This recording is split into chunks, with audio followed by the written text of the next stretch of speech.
안녕하세요. 유캔스탁의 시장 읽어주는 남자 시익남입니다. 지난주 시장 다들 어떠셨나요?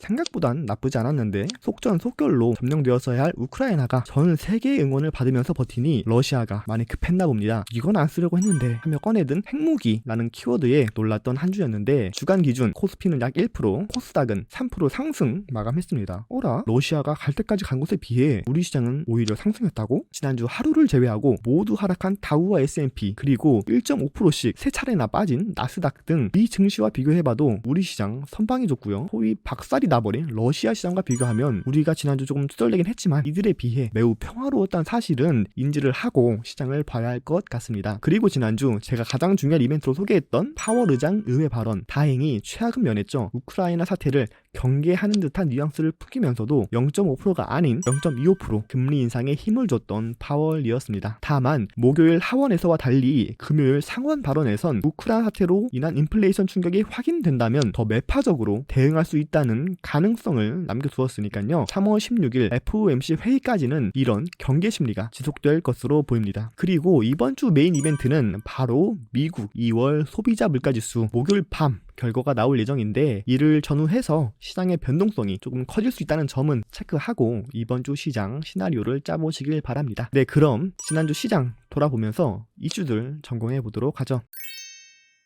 지난주 월요일은 원전 테마가 급등했죠. 지난주 기술적 반등이 가장 크게 나온 테마로 소개를 해드렸는데 이번 주에 제 영상을 본 건지 대형 호재, 그러니까 탈원전을 외치던 정부가 원전의 필요성을 갑자기 인정하면서 월요일부터 시장이 반응을 해준 건데 보성 파워텍이 시초가 갭을 크게 띄운 이후 상한가에 안착하며 주도 테마로 눈 도장을 찍었죠. 다음날 바로 추가 슈팅이 나오면서 시세 자체는 단기 절정을 보았는데 이번 주 수요일, 그러니까 대선 이후죠. 어떤 후보가 당선되느냐에 따라 원전 테마의 지속력이 결정될 것으로 보고 있습니다. 만약 야권으로 정권이 교체되는 경우엔 원전 관련주의 수혜가 예상되니까 한번 지켜보도록 하죠.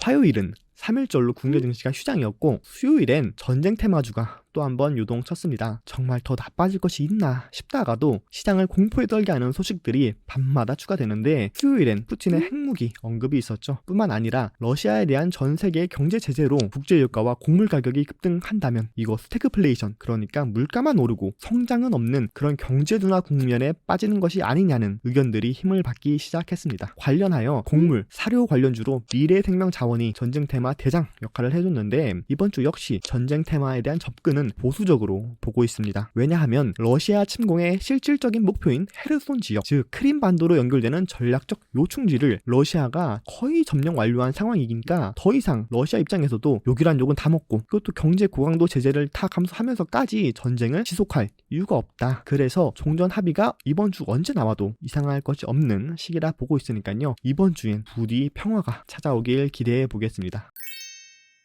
목요일엔 장 시작 전 윤석열과 안철수의 단일화 소식으로 정치 테마주가 뜨거웠습니다. 특히 지난주 윤석열 대장주로 소개했던 히림이 시초가 크게 갭을 띄우며 윤석열의 당선 가능성이 높아진 걸 반영했는데 이런 큰 시초가 갭은 무조건 히림이 상한가에 도달한다는 것에 대한 배팅이었는데 이런 예상과 달리 흰 음봉을 나타내며 상승분을 종가에 모두 반납했죠. 이 음봉은 단순 차익 실현이 아니라 대선 정치 테마는 이제 끝났다 라는 시그널로 봐야 합니다. 만약 아직 이재명이나 윤석열 관련주를 보유하고 있다면 수요일 대선 전까진 꼭 정리를 해야 한다라고 보고 있고 앞서 언급드린 당선 후보에 따라 정책적으로 이동하는 것이 지금은 현명한 전략이 될 것 같네요.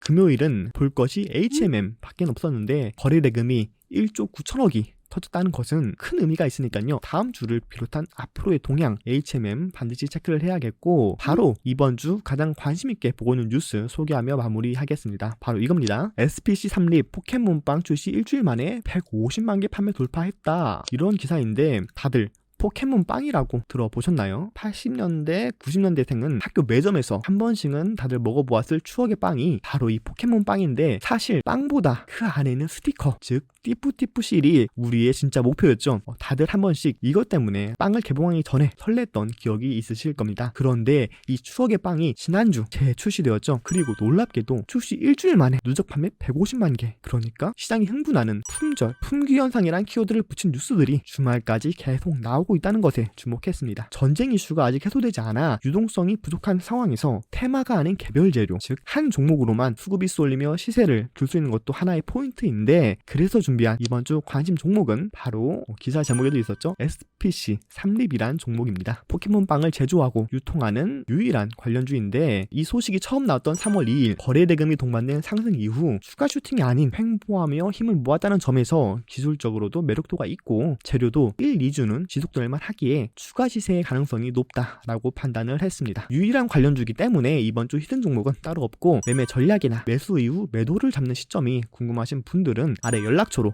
번호 남겨주시면 관련 전략 공유해드리도록 하겠습니다. 네, 그럼 이번 주 제가 준비한 내용은 여기까지고요. 다음 주엔 더 재밌는 뉴스와 쉬운 설명으로 돌아오도록 하겠습니다. 끝까지 들어주신 분들 모두 감사합니다. 안녕.